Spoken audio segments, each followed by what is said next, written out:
Hello everyone. So today we are going to start our new topic, that is GDR. See, GDR stand for Global Depository Receipt. First of all, we all must understand what is its full form. So GDR full form is Global Depository Receipt, and GDR is a well accepted abbreviation for this. Okay. सो इस concept को समझना is very important. Why? Because जो हमारी next videos होंगी it's about ADR and IDR के ऊपर. सो ADR and IDR आपको तभी क्लियर होगा when you understand the concept of GDR. So GDR को अंडरस्टैंड करना is very very important, because आने वाले जो कॉन्सेप्ट हैं, आने वाली जो वीडियोज़ हैं, that is totally based on GDR concept. तो चलिए स्टार्ट करते हैं GDR के कॉन्सेप्ट को समझने के लिए. See, I have drawn a flow chart. This is very important whenever the question comes related to the GDR in your exam. So it is very necessary to draw this flow chart. See, flow chart से हम क्या कहते हैं, हम अपने concept को ना easily दूसरे person को समझा सकते हैं. So examiner के लिए भी easy पड़ता है कि आप बच्चों को ये concept अच्छे से आता है. तो flow chart is very important. flow chart आप ज़रूर बनाएं जब भी ये question related to GDR अगर आता है आपके एग्ज़ाम में. See, GDR क्या है? This is Indian company. ठीक है, ये इंडियन कंपनी है, मतलब एक ऐसी कंपनी है जो कि इंडिया में एग्जिस्ट करती है, इंडिया में ही एग्जिस्ट करती है. अब क्या है, इंडियन कंपनी, मान लीजिए जी, मैं फ्लो चार्ट अभी समझाती हूँ आपको. उससे पहले GDR का एक्चुअल में कॉन्सेप्ट क्या है. हमारी जो इंडियन कंपनीज़ होती हैं, यानी हमारी जितनी भी MNCs हैं, जितनी भी कंपनीज़ हैं जो इंडिया में एग्जिस्ट करती हैं, वो जनरली जो फंड्स रेस करती हैं, यानी जो पैसा रेस करती हैं फ्रॉम इंडियन मार्केट करती हैं. जो हमारी इंडियन कंपनीज़ हैं वो जनरली जो फंड रेस करती हैं वो इंडियन मार्केट से ही करती हैं, यानी इंडिया में जितने भी लोग हैं उनसे पैसा रेस करती है. मान लीजिए अगर इसी कंपनी को किसी एक ऐसे पर्सन से पैसा रेस करना है जो फॉरेन कंट्री में है, मतलब इंडियन कंपनी फॉरेन कंट्री से पैसा रेस करना चाहता है, यानी इंडियन कंपनी इंटरनेशनल फाइनेंस को यूज़ करना चाहता है, तो वो किस तरीके से करेगा. So answer is with the help of GDR. ठीक है, बहुत सिंपल सा कॉन्सेप्ट है. इंडियन कंपनी अगर फॉरेन इन्वेस्टर से पैसा रेस करना चाहे by the issue of shares, तो वो कैसे करेगा? With the help of GDR करेगा. अब कैसे करता है ये हम फ्लो चार्ट से समझते हैं. This is what company which exist in India. Okay, Indian company के जो शेयर्स हैं वो किस में इशू होंगे? लोकल करेंसी में. यानी इंडियन कंपनी मान लीजिए कोई सिक्योरिटी इशू करती है, ठीक है, सिक्योरिटी इशू कर रही है, सपोज शेयर्स ही इशू कर रही है, तो वो शेयर्स किस में इशू करेगी? अपनी करेंसी में, यानी रुपीज़ में इशू करेगी. इंडियन कंपनी ने शेयर्स इशू करे, सिक्योरिटी इशू करी अपने रुपीज़ में, करेंसी, क्योंकि उसकी local currency, well accepted currency India में क्या है? रुपीज़, तो उसी में करेगी.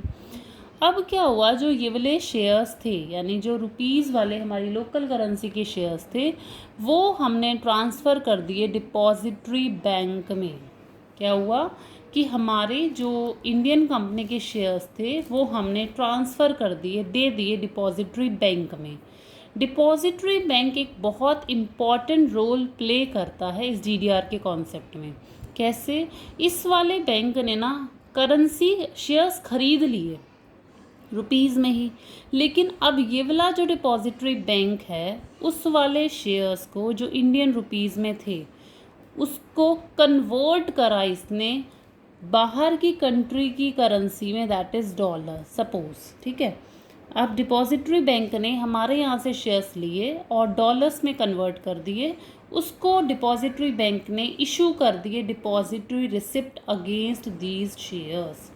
डिपॉजिटरी बैंक ने हमारे शेयर्स के बदले में डिपॉजिटरी रिसिप्ट इशू कर दी. डिपॉजिटरी बैंक ने हमारे शेयर्स लिए, उस शेयर्स के बदले क्या दे दी? Depository receipt. ठीक है, इसी वो वाली डिपॉजिटरी रिसिप्ट डिनोमिनेटेड किस में है? US डॉलर्स में. Depository receipt denominated in US dollars. तो क्या करा बैंक ने? बैंक ने शेयर्स हमारी इंडियन करेंसी में लेकर के उसको शेयर्स को एक तो डिपॉजिटरी, एक तो क्या करा, शेयर्स को डिपॉजिटरी रिसिप्ट में कन्वर्ट कर दिया और वो डिपॉजिटरी रिसिप्ट यूएस डॉलर्स में डिनोमिनेटेड हो गई और उसी रिसिप्ट को, उसी डीआर को बोला जाता है जीडीआर। तो इस तरीके से कॉन्सेप्ट हुआ।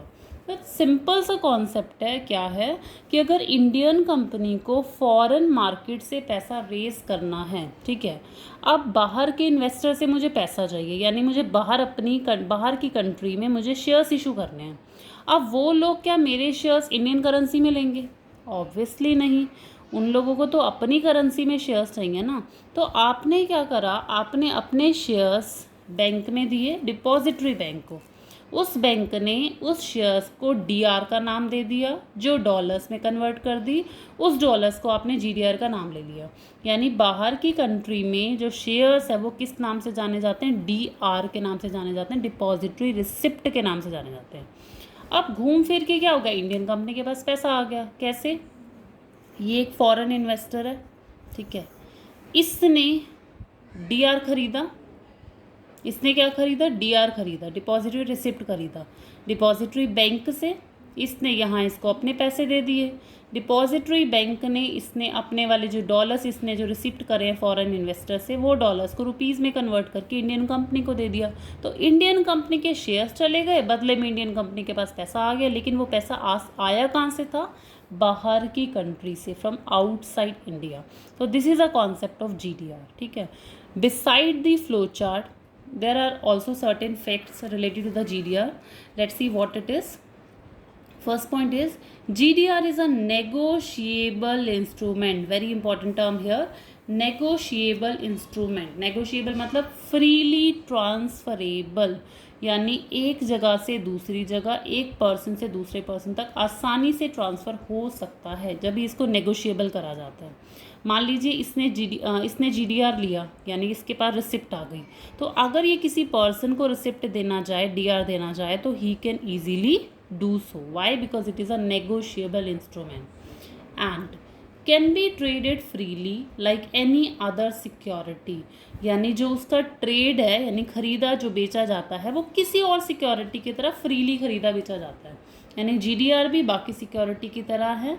It is freely traded without any restriction. It is a negotiable, can be transferred.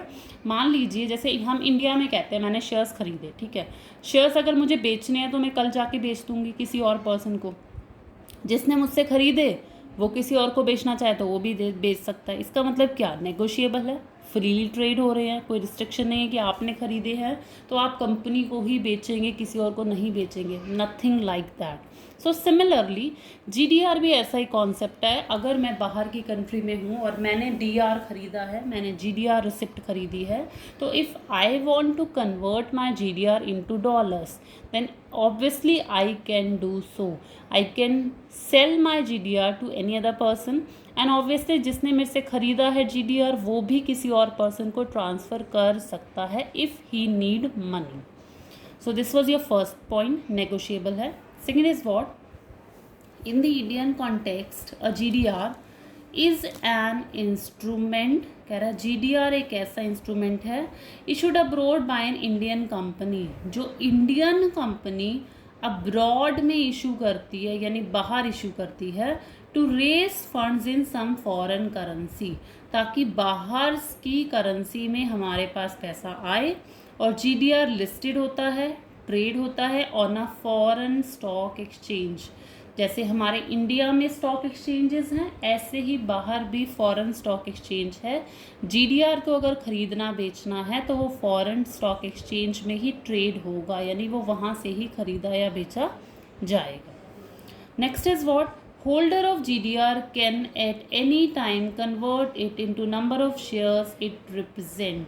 क्या कह रहा है कि जीडीआर जिसके पास है वो कभी भी अपने जीडीआर को शेयर्स में कन्वर्ट करा सकता है, यानी जो उसकी मनी है वो आसानी से वो उसमें कन्वर्ट करा सकता है। Okay, next is what? Next point, दो और पॉइंट्स रह गए हैं, wait for a second. Okay, next point is what? Holder of GDR do not carry any voting rights but only dividend and capital appreciation. What does it mean here? कह रहे जो GDR जिसके पास होगा ना, GDR obviously बाहर वाले लोग के पास होगा, जिसके पास GDR है उसको हम वोटिंग राइट अफोर्ड नहीं कर सकते। भाई हमारी कंपनी कहती है ठीक है हम आपको अपने शेयर्स दे रहे हैं, लेकिन हम आपको वोटिंग राइट्स नहीं दे सकते। वाई? बिकॉज हमारे यहाँ का जो सिस्टम है, हमारे यहाँ का जो मैनेजमेंट है वो अलग तरीके से चलता है। भाई आप लोग हमारी मैनेजमेंट में इंटरफेयर नहीं करेंगे। But what we can do, we can provide the dividend, हम डिविडेंड आपको दे देंगे, एंड कैपिटल अप्रिसिएशन भी कर सकते हैं। यानी अगर आपका जो DR है वो 10 रुपये का है, यानी शेयर्स की बात करूँ तो शेयर अगर 10 रुपये का है तो वो अगर बाद में 100 रुपये का हो जाता है तो वो हम कर सकते हैं। कैपिटल अप्रिसिएशन का मतलब 10 रुपये का शेयर्स खरीदा, उसकी फेस वैल्यू जो है वो 100 हो गई। This is capital appreciation. ठीक है, next is what? Many Indian companies such as Infosys, Reliance, Wipro, ICICI have raised money through issue of GDR. हमारी बहुत सारी इंडियन कंपनीज़ ने, जैसे इन्फोसिस ने, रिलायंस ने, ICICI ने, विप्रो ने GDR के थ्रू बाहर की कंट्री से पैसा रेस करा हुआ है। So this was all about the concept of GDR। I hope आपको समझ में आया हो। ओके, सो नेक्स्ट वीडियो में हम कवर करने वाले हैं अपने नेक्स्ट कॉन्सेप्ट को, that is about the ADR। तो इस वीडियो को आप थोड़ा सा दोबारा से ध्यान से देखें सो दैट आपको GDR का कॉन्सेप्ट क्लियर हो, ताकि आप नेक्स्ट वाला वीडियो भी आसानी से अंडरस्टैंड कर सकें। तो थैंक यू सो मच।